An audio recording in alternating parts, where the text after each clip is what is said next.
Mais uma vez, muito boa tarde a todos e a todas.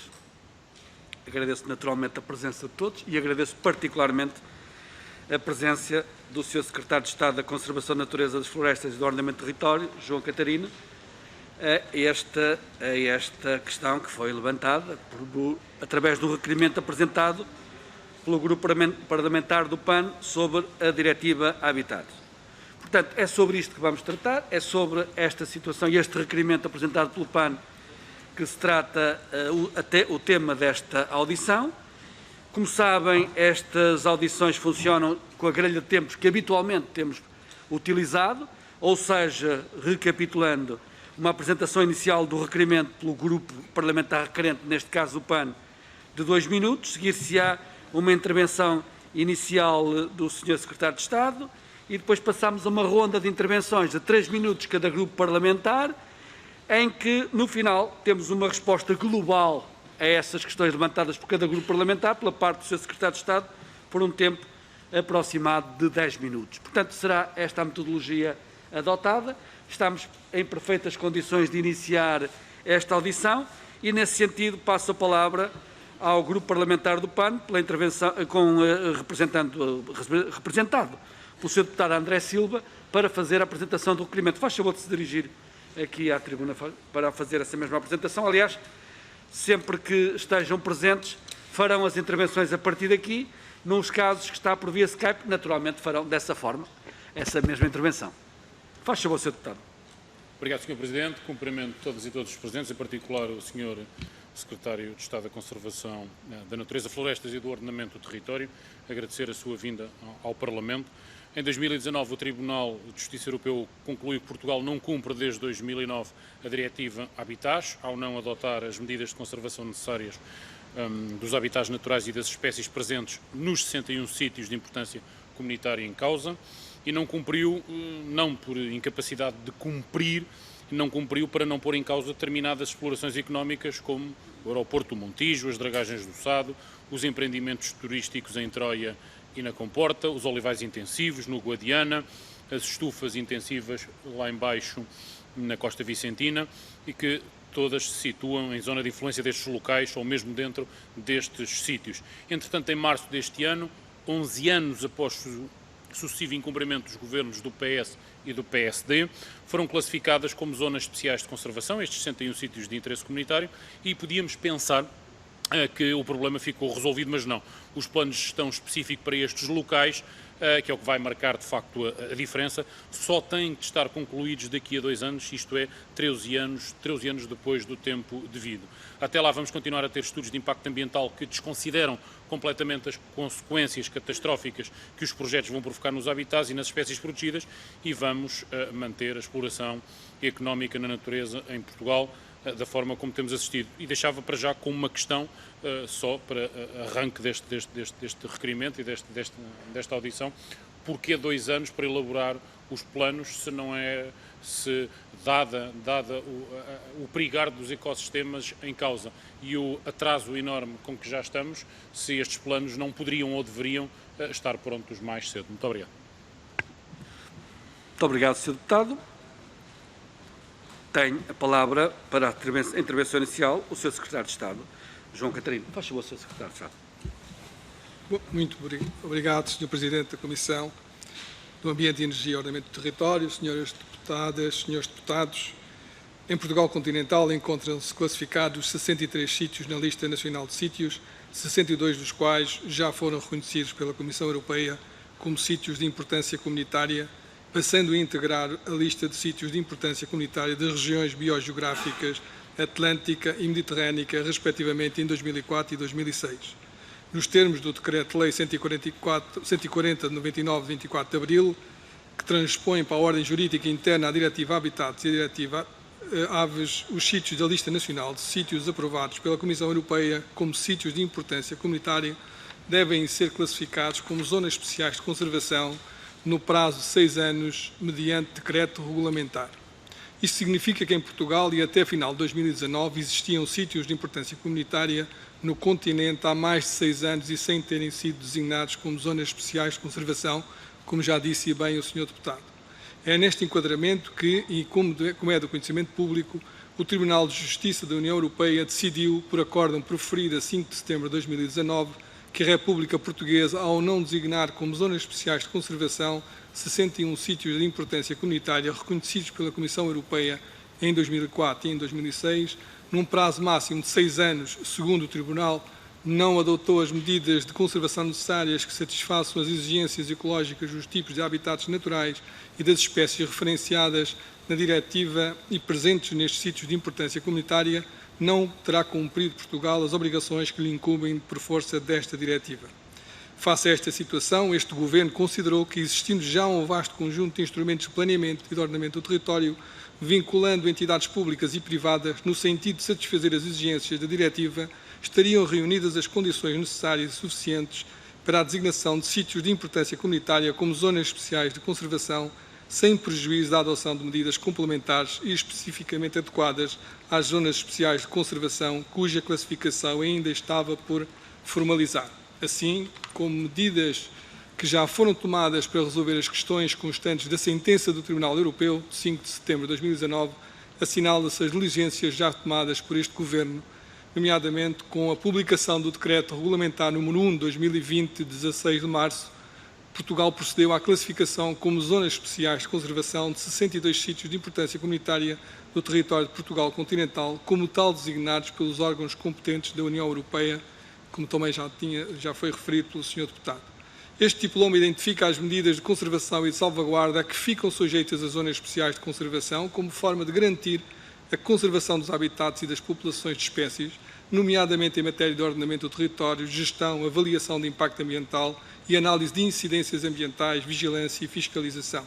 Estipula também que as medidas e ações complementares de conservação de habitats e espécies presentes em cada zona especial de conservação são definidas em plano de gestão a aprovar por portaria um novo ato legal que densificará a designação já feita até março de 2022. Estão a ser elaborados 62 planos de gestão por equipa técnica externa, pluridisciplinar, em estreita articulação com o Instituto de Conservação da Natureza e das Florestas, que envolveu vários processos participativos. À presente data, estão em consulta pública no portal Participa e até 3 de julho de 2020 os planos de gestão referentes já a 8 zonas especiais de conservação. São elas as Abus de Leiria, Arrábia das Pichel, Dunas de Mira, Gândara e Gafanhas, Sintra, Cascais, Comporta, Galé, São Mamede, Peniche, Santa Cruz e o Litoral Norte. Quanto aos restantes planos de gestão, a previsão é que até ao final de 2020 estejam concluídos mais 14 planos de gestão. São eles Barrocal, Cerro da Cabeça, Costa Sudoeste, Nisa, Lais do Prata, Serra da Arga, Corno do Bico, Lavalongo, Serra da Freita e Arada, Cabeção, Caia, Montezinho Nogueira, Samil, Serra da Área Candeeiros, Sicó e Alvaiazer.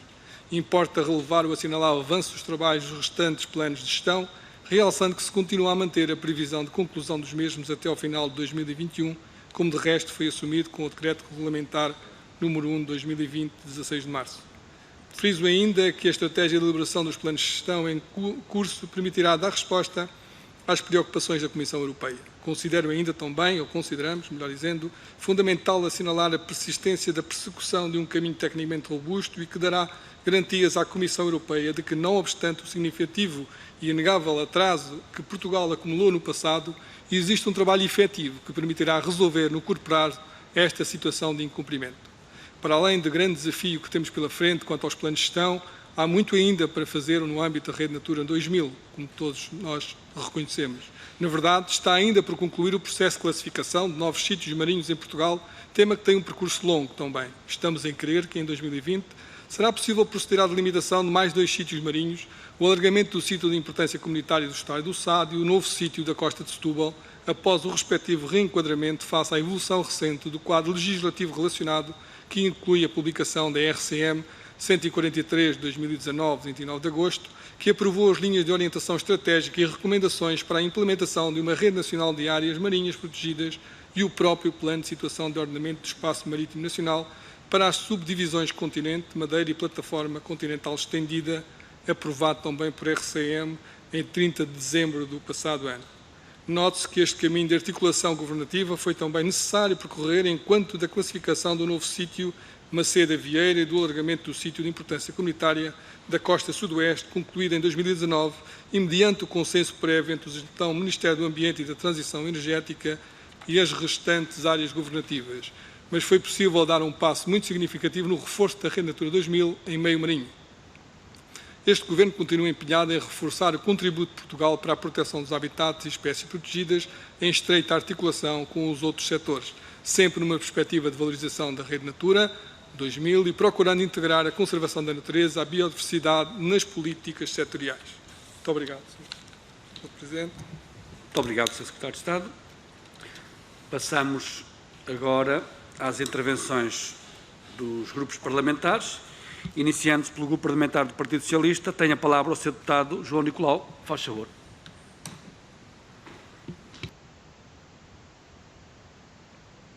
Relembro que as intervenções são de 3 minutos, mesmo que tenham por vezes alguma tolerância. Obrigado. Muito obrigado, Sr. Presidente, e agradeço também a presença do Sr. Secretário de Estado, João Paulo Catarino, aqui na nossa comissão, para a audição sobre este requerimento feito em dezembro de 2019 e discutido agora em junho de 2020. O PS reconhece, obviamente, a importância da publicação dos planos de gestão e das cartografias da Zona Especial de Conservação e é essencial, e são essenciais para a conservação dos valores naturais e a clarificação das condicionantes dos sítios da Rede Natura 2000. E em dezembro de 2019 afirmámos, quer aqui no Parlamento, quer também por intervenções do Sr. Secretário de Estado, quer do Sr. Ministro, que de facto sobre a Diretiva Habitats existiria em 2020 bastante desenvolvimentos, quer com a passagem das SIC às ZECs, quer com os estudos e os planos de gestão e as cartografias das referidas ZECs. E, portanto, felicitar o Sr. Secretário de Estado, João Paulo Catarino, pelo trabalho em curso, que não tínhamos a menor dúvida, honra de facto o compromisso assumido pelo Partido Socialista aqui nesta Casa e, portanto, ao dia de hoje temos as ZEC implementadas com o decreto regulamentar e está em discussão pública os primeiros planos de gestão das zonas especiais de conservação, como tinha sido referido. Mas, para além disso, a Secretaria de Estado tem também, e o Ministério do Ambiente, implementado quer um programa de transformação da paisagem, que torna um território mais resiliente e biodiverso, um reforço do apoio aos sapadores florestais, que vem novamente reforçar a conservação da natureza e também o apoio ao investimento em floresta de crescimento lento, num verdadeiro desenvolvimento rural em sintonia com a conservação da natureza. E é justamente isso em que acreditamos que o homem pode-se compatibilizar, obviamente, com a conservação da natureza e não é, como o Sr. Deputado André Silva aqui referiu, de facto, as ZECs não estavam criadas para favorecer determinados projetos, nem o Partido Socialista, obviamente, teria essa intenção, mas sim acreditamos num desenvolvimento rural em sintonia com a conservação da natureza. E, portanto, importa-nos andar para a frente. As ZECs estão em boa mão, os planos estão aonde sair, obviamente, os restantes, e, portanto, importa-nos falar do futuro. Sabemos que os planos estão de facto, em execução e, portanto, o que queremos perguntar é a conservação da natureza, da biodiversidade e dos serviços dos ecossistemas são essenciais e a União Europeia tem uma estratégia para a biodiversidade até 2030 ambiciosa e arrojada, prevendo a classificação como áreas protegidas de 30% do território e 30% da área marinha e assim também perguntar ao Sr. Secretário de Estado de que forma está o Governo a encarar este desafio em curso, este desafio necessário para salvaguardar a conservação da natureza. Muito obrigado. Muito obrigado, Sr. Deputado. Em nome do Grupo Parlamentar do PSD, tem agora a palavra o Sr. Deputado Hugo Patrício. Faz favor, Sr. Deputado.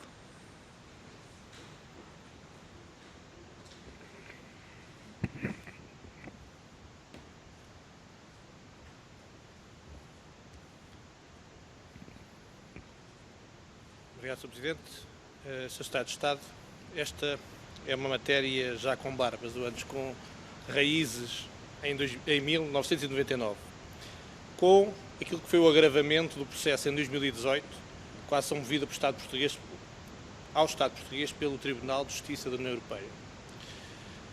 Que diligências, eu ouvi a sua intervenção, mas tentei colocar estas questões. Que diligências são as que estão em curso pelo Ministério do Ambiente e Ação Climática para a aplicação plena da Diretiva Habitats e que avanços foram feitos desde janeiro até agora? Embora tenha explicado, tenho aqui algumas dúvidas. E considerando que esta diretiva está a transpor há 10 anos, porque embora houvesse a transposição, ela não é muito clara, em 99, e portanto tenho esta dúvida.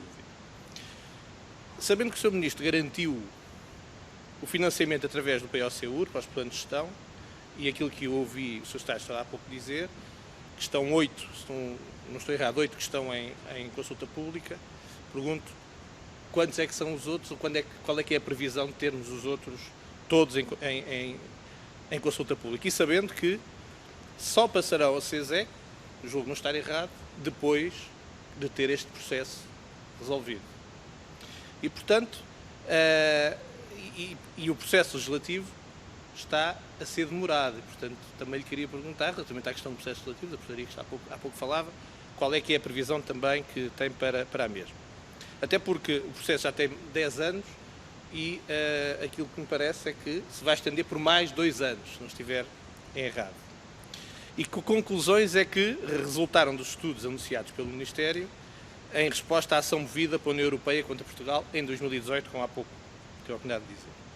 E se está o Sr. Secretário de Estado em condições de garantir hoje que o Tribunal de Justiça da União Europeia fará uma leitura diferente daquela que fez em setembro de 2019, quando concluiu que Portugal não cumpriu as obrigações que são devidas no âmbito da Diretiva Habitats, ou não adotar as medidas de conservação necessárias que satisfaçam as exigências ecológicas dos tipos de habitats naturais do anexo 1 e das espécies do anexo 2 da Diretiva presentes nos 61 sítios de importância comunitária, condenando a República ao pagamento das despesas do processo. Isto porque me parece fundamental perceber, e das palavras que ouvi do Sr. Secretário de Estado, que já foi feito algo, e portanto foi isso que nos transmitiu, mas tenho dúvida que com a dificuldade de que o processo seja célere, que é o que se pretende, e que da parte do Tribunal foram bem claros, que o processo demora tanto tempo que o Tribunal não vai entender a nossa posição. Portanto, queria deixar estas questões claras. Muito obrigado. Muito obrigado, Sr. Deputado. Em nome do Grupo Parlamentar do Bloco de Esquerda, tem agora a palavra o Sr. Deputado Nelson Peralta. Faz favor, Sr. Deputado.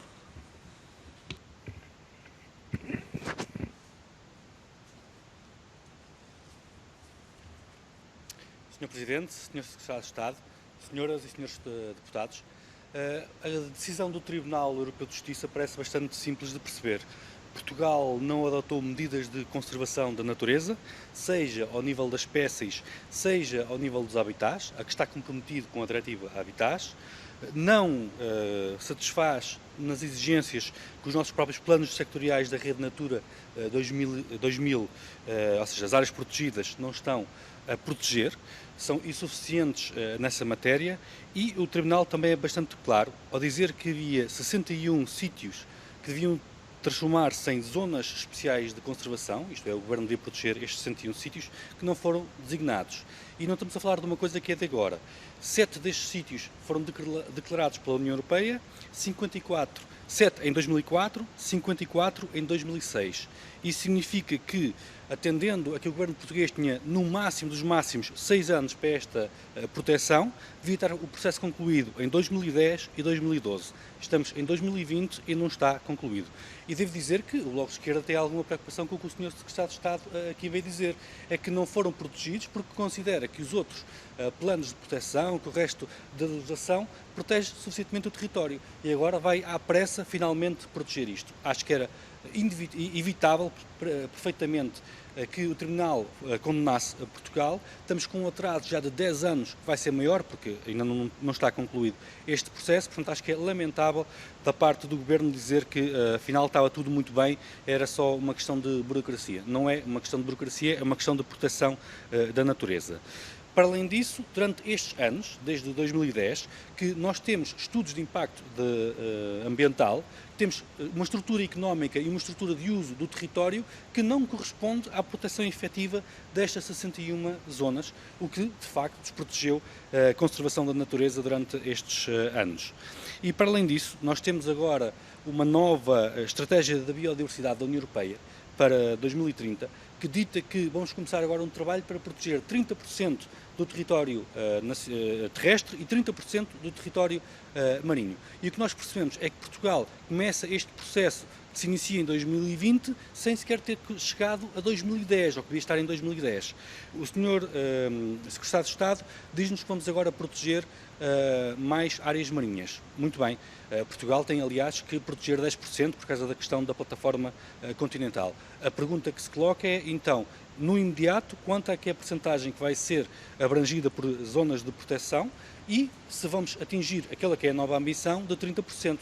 Portugal, muito se fala da economia do mar, mas, por exemplo, devo recordar que no roteiro para a neutralidade carbónica elaborado pelo Governo não constam lá a proteção dos ecossistemas marinhos, que são precisamente os ecossistemas que mais eficazes são na retenção de carbono, o que para a resposta à crise climática é essencial. E concluo dizendo que esta discussão era perfeitamente evitável se o Governo atempadamente tivesse protegido estas zonas de proteção, não tivesse esperado pela decisão do Tribunal de Justiça Europeu para ir agora correr atrás do prejuízo e à pressa as proteger, e isso não retira, mesmo que seja agora feita à pressa, não retira que durante a última década tivemos uma economia e um território que desprotegeram a conservação da natureza. Obrigado. Muito obrigado, Sr. Deputado. Dando continuidade, em nome do Grupo Parlamentar do PCP, a Sra. Deputada Alma Ribeira. Faz favor, Sra. Deputada.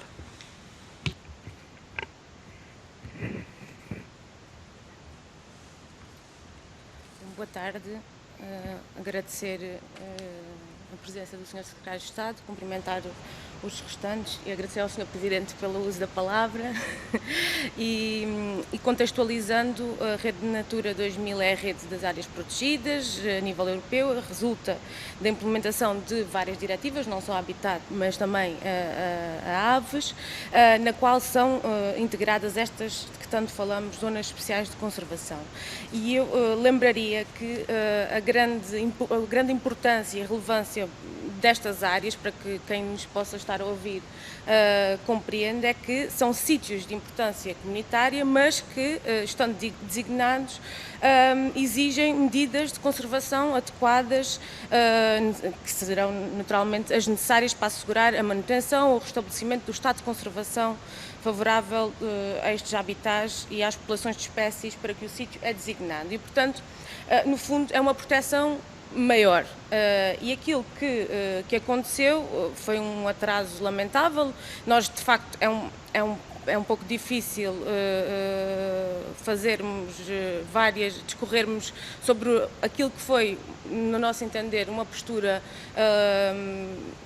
desadequada. Nós, se formos a ler a argumentação que é feita pelo Estado português, é de uma desconsideração total, independentemente de nós acharmos que devem ser acompanhadas ou não estas diretivas pelos meios adequados. A argumentação do Estado português, além de ter sido repetidamente notificado, diz que a falta de designação dos SIC como ZEC é apenas uma questão formal,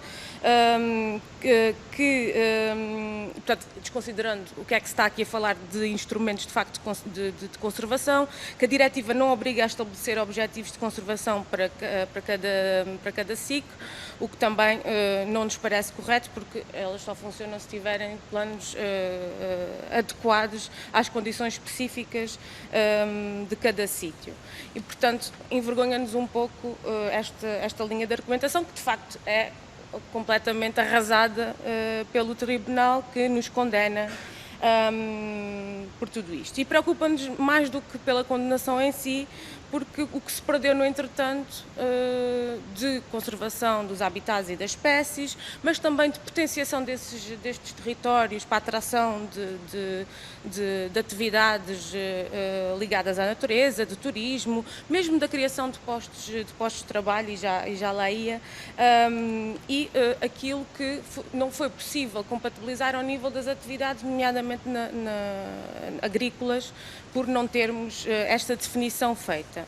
Posto isto, e sabendo que são responsabilidades cumulativas de vários governos e que, de facto, são reflexo da política que tem sido adotada, no nosso entender, para as questões do ambiente e da natureza, muito virada para a mercantilização e até para a privatização dos serviços dos ecossistemas, nós gostaríamos de perguntar, e aqui já foi deixado algumas garantias, mas nós gostaríamos de questionar, como também já questionámos a Comissão Europeia, sobre que ajudas, que meios vão disponibilizar para que nós possamos também definir e implementar as medidas de conservação necessárias, quais são as garantias que temos a nível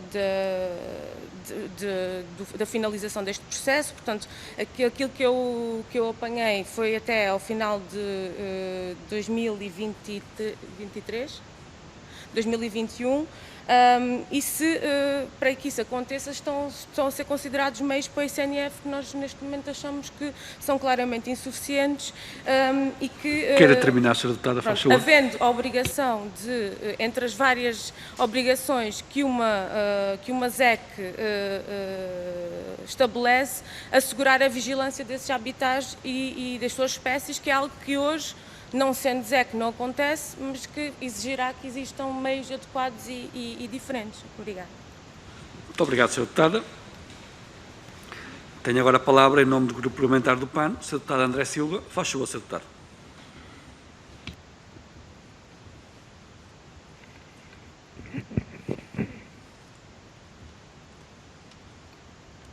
Obrigado, Sr. Presidente. Eu, Secretário de Estado, não vou insistir mais na tese mais que evidente a todo o país, à exceção do Partido Socialista, de que, de facto, estes 13 anos de incumprimento não se devem a questões burocráticas, mas à falta de vontade do Partido Socialista e do Partido Social Democrata em darem cumprimento à transposição da diretiva, para que nestas 61 zonas, se possam continuar, se pudessem e podem, e se possam continuar a desenvolver atividades económicas que, estando a diretiva devidamente transposta, elas não teriam lugar. E, portanto, isto é por demais evidente, não vou insistir mais com este assunto, porque o Sr. Secretário de Estado irá sempre dizer que não, ou que é exatamente o contrário. O que lhe queria perguntar mais uma vez é porque é que temos que ter, porque é o prazo de 2 anos para no fundo termos os planos de gestão específicos, porque é que não é possível 1 ano ou 6 meses, e portanto gostaria que me pudesse responder a essa questão. E sobre algumas destas zonas especiais de conservação, gostava de lhe fazer algumas questões, e porque de facto o Partido Socialista defende um turismo sustentável, e ainda agora aqui ouvimos dizer também, o Sr. Deputado João Nicolau, dizer que o Partido Socialista concilia as atividades económicas com a conservação da natureza. O que é que lhe apraz dizer sobre os projetos turísticos e imobiliários na Comporta, uma zona especial de conservação, com uma área de ocupação de mais de 900 hectares, para quem não sabe o que é que são 900 hectares, mais do que toda a freguesia dos Olivais em Lisboa, ou da Campanhã do Porto, ou de todo o concelho de São João da Madeira, e portanto se considera que, dada a dimensão do imobiliário turístico em Portugal, se de facto é necessário estarmos, no fundo, a dilapidar estes ecossistemas, no fundo a pressionar estas zonas virgens, estas praias virgens, e se isto de facto para si considera isto turismo sustentável. Se também o que é que considera, ainda hoje acabamos de, Andaluzia já proibiu a apanha noturna da azeitona, hoje levamos vários partidos levaram vários projetos ao Parlamento a debate e a votação sobre a pressão que os olivais intensivos estão a fazer em várias áreas, e portanto nós estamos no ranking de 4º país europeu com mais espécies ameaçadas, com um total de 456 espécies ameaçadas. Entre 2016 e 2019 as espécies em risco em Portugal praticamente duplicaram, passando de 281 para as atuais 456, e o que é que falta para que o Governo proíba, interdite a apanha noturna da azeitona, que suga azeitonas e suga pássaros, com uma mortandade por demais que evidente, mas esta ganância da atividade económica que tem que ser feita inclusivamente à noite à custa da mortandade de pássaros, porque é que ela não é pura e simplesmente interditada, e portanto honestamente não conseguimos entender.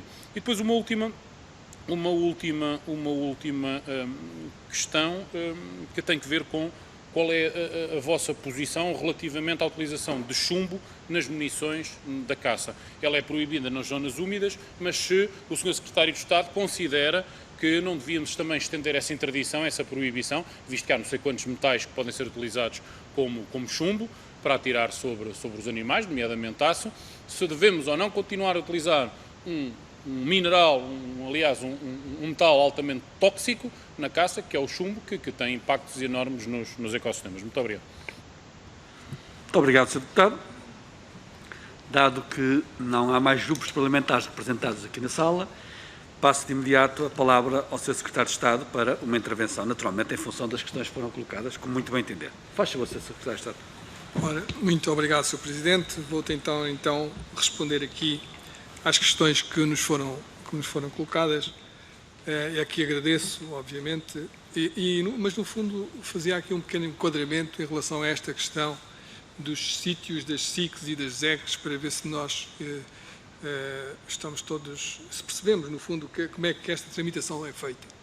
Porque os sítios são regiões em Portugal continental que nós classificamos por alguma questão e que entendemos que têm um valor patrimonial, um valor natural que está ameaçado ou que deve ser preservado. Esses sítios são comunicados à União Europeia, passam a sítios de interesse comunitário pela União Europeia. A partir dessa aprovação pela União Europeia, o país-membro tem 6 anos para passar a zona especial de conservação. Ora, a partir do momento em que o sítio é classificado em termos nacionais, há um conjunto de medidas de proteção que ficam, obviamente, expressas e que têm legislação. Ou seja, o que é que eu quero dizer com isto? Nós não tivemos aqui um vazio legal durante todo este período. Houve sempre medidas de mitigação, e houve sempre medidas de salvaguarda dos bens patrimoniais e ambientais. Elas não deixaram de existir pura e simplesmente. Aliás, os planos de gestão são, no fundo, documentos complementares só, exclusivamente. Esta classificação, é claro que o Sr. Deputado do Bloco de Esquerda está a ficar muito preocupado com o facto do atraso. Imagino há 2 anos atrás, não é? Que nada tinha sido feito. O senhor pode estar preocupado, não, eu vou-lhe dizer, não vale a pena estar. Hoje já não precisa de estar preocupado. Sabe porquê? Porque este Governo fez um decreto regulamentar, transpôs as SICs para as ZECs, conseguiu, em pouco tempo, pôr 8 planos de gestão, que estão hoje já em discussão pública, onde o senhor deputado já pode dar o seu contributo e contribuir efetivamente para os melhorar e para rapidamente os colocarmos efetivos, não é? E vamos pôr até ao final do ano, como lhe disse, mais 14 planos em discussão pública e esperamos durante o ano de 2021 tê-los todos em discussão pública. Por isso, se estava efetivamente preocupado antes, agora julgo que pode ficar muito mais descansado, porque há efetivamente trabalho feito. E isto é também para responder à outra pergunta, à outra questão, se entendemos que como é que a União Europeia vê a nossa atuação em termos nacionais e no âmbito da sentença que foi proferida. Eu acho que só pode ver de uma forma muito positiva. Se tivermos estes anos todos sem apresentar rigorosamente nada, e se agora em 6 ou 7 meses apresentamos todo esse trabalho, eu acho que só podem entender que há aqui uma manifesta vontade de cumprir com a legislação internacional e com a legislação comunitária, e vamos cumprir efetivamente como estamos a provar com os atos que já praticámos até agora. Depois, eu julgo que porque foi colocada aqui a questão dos 30% da questão da estratégia da biodiversidade, nos apontar para uma meta de 30% de área classificada em solo terrestre e 30% de área classificada em superfície marítima. Ora bem, na superfície terrestre, na área terrestre, não vai ser difícil Portugal cumprir, ou pelo menos aproximar-se desses indicadores, porque nós temos hoje atualmente já 22% da área de superfície terrestre que é de alguma forma classificada. Na questão marinha, obviamente, aqui a dimensão é diferente, até porque a nossa área, a nossa superfície atlântica é aquela que todos nós conhecemos, tem uma vastidão e muito dificilmente nós conseguiremos atingir os 30%. Também não tem que ter, estas metas não são por Estado, é para o conjunto da União Europeia. É natural que nós consigamos, na superfície terrestre, até ultrapassar os 30%, provavelmente, se assim o entendermos e for um entendimento do país e na área marítima, eventualmente, ficarmos aquém dos 30% indicativos ou como proposta de meta para a União Europeia, não é para cada Estado-membro. Em relação a esta questão, julgo que também é esta a nossa posição em termos de governo, digamos assim. Depois, o Partido Comunista falou-nos aqui no investimento que está a ser feito, se há efetivamente investimento nas áreas protegidas e que investimento é esse, e falou-nos também nos meios do ICNF para cumprir todas as suas obrigações. Ora, nós, há 2 anos para esta parte, um conjunto de instrumentos e de concursos públicos lançados, projetos piloto para as nossas áreas protegidas, como não havia há décadas, como todos nós sabemos. É fruto do POCUR, do apoio do POCUR, é muito também fruto do Fundo Ambiental, de visos dedicados e exclusivos para estas áreas protegidas. Devo dizer que estão hoje em curso, em todas as nossas áreas protegidas, mais de 20 milhões de euros de investimento. Ora, isto é um esforço significativo, tenho aqui a listagem desses concursos públicos, estão uns mais adiantados, outros, mas todos eles a decorrer, e isto é sinal do investimento que, efetivamente, o Governo e o Estado português têm estado a fazer nas suas áreas protegidas nos últimos anos. Em relação ao ICNF, todos nós reconhecemos essas lacunas e essas fragilidades em termos de recursos humanos, e por isso, e bem, é que no orçamento de 2019-2020 temos a contratação de 100 técnicos superiores com a ICNF. Esse concurso está para ser lançado esta semana ou a próxima semana. Estão já definidas regiões. Devo dizer que há também, do parte da tutela e do ICNF, o compromisso de que essas pessoas não vêm para a Avenida da República, essas pessoas vão para o território, é para estarem efetivamente no território, junto destas áreas protegidas e junto um sítio onde efetivamente temos necessidade de ter esses recursos humanos, e é esse trabalho que estamos a fazer com o ICNF. E porque é que o Sr. Deputado também, André Silva, perguntou porque é que se achávamos que era preciso ainda este tempo todo para concluir os planos de gestão. Só foi possível concluir já, apresentar este trabalho, porque houve aqui uma diferença, uma forma diferente de abordar a questão, porque nós estávamos a trabalhar nos 60 planos de gestão ao mesmo tempo. E não é humanamente possível, porque o ICNF não tinha recursos para isso, e mesmo as equipas contratadas externamente, obviamente no país, para um volume de trabalho desta natureza, não temos grande capacidade de resposta. E o que nós fizemos foi seccionarmos os 60 planos de gestão e começarmos a trabalhá-los de forma progressiva e, obviamente, e por isso, provavelmente, vamos fazer todos os esforços para conseguir concluir antes dos 2 anos, confesso-lhe. Mas admito que este foi o compromisso que assumimos com a União Europeia, é um compromisso que nos deixa algum conforto e espero muito sinceramente conseguir concluir até lá estes planos de gestão e torná-los efetivos. Depois falámos aqui também na questão da apanha da azeitona noturna. Todos nós conhecemos o problema foi encomendado um estudo para Gave, e vai haver rapidamente,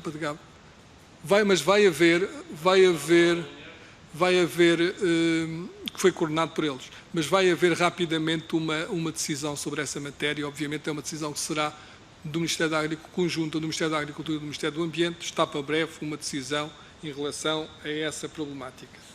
Eu julgo que falou também na questão do eventual atraso nestes planos de gestão e nesta reclassificação por questões de natureza, por projetos em curso, que eventualmente, referindo-se concretamente ao estuário do Sado e à questão do aeroporto.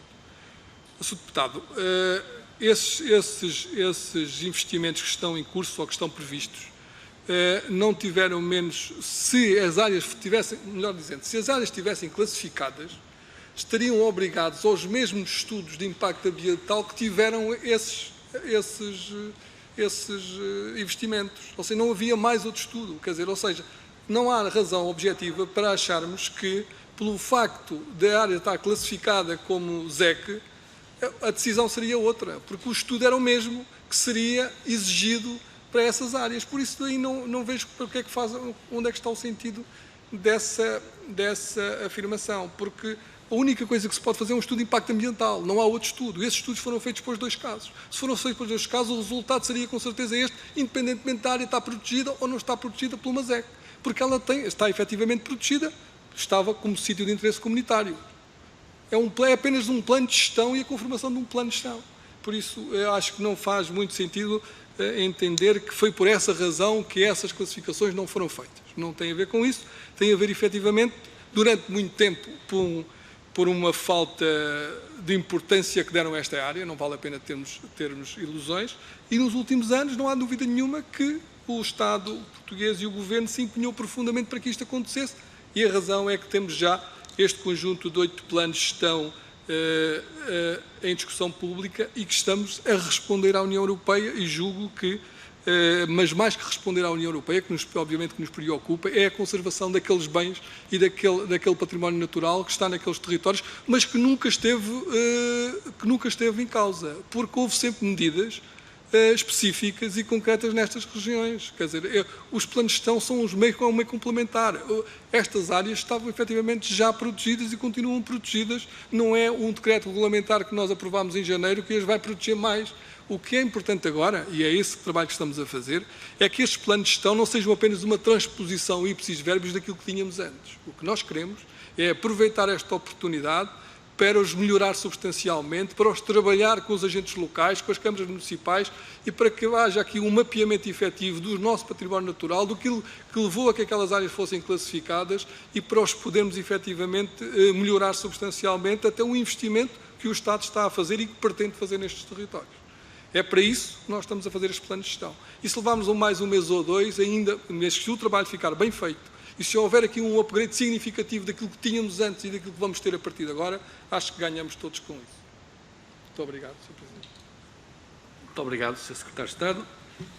Muito bem, terminada esta audição. Eu só queria, já não tem nada a ver com esta audição, mas aproveitando, antes de que desmobilizem e que se vão embora, e sem querer dizer com isto que não vamos todos no imediato, dar só uma explicação em relação àquilo que seria o passo seguinte nesta tarde de audições, que seria com o Sr. Ministro do Ambiente e que, como sabem, foi suspenso, portanto, foi adiado, por assim dizer.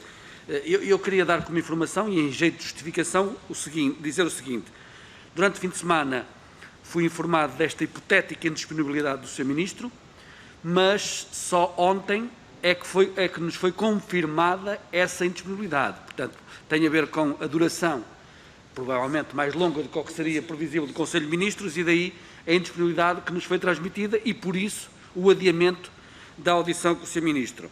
Portanto, é uma explicação que eu lhes queria dar, em jeito até de informação, mas também de uma certa desculpabilização da nossa parte, pela informação ser muito tardia, mas tem a ver com isso, só ontem é que tivemos a confirmação.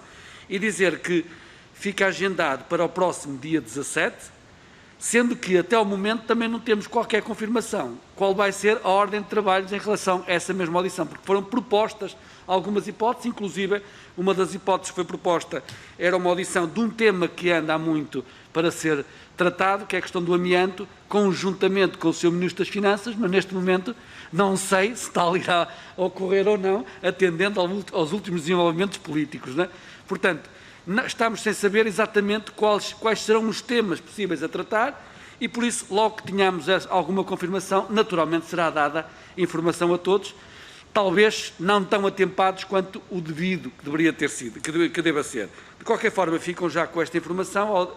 Há uma audição no dia 17, saberemos depois sobre que temas é que ela será feita e em que moldes é que será feita e se versará ou não alguns dos temas que nós temos já em agenda há algum tempo. Certo? Portanto, esta informação que lhes queria dar e, naturalmente, se não houver mais nenhuma intervenção da minha parte sobre outra informação qualquer que seja, dou por terminada esta audição, mais uma vez agradecer a presença do Sr. Secretário de Estado e um bom fim de semana, para quem é o caso,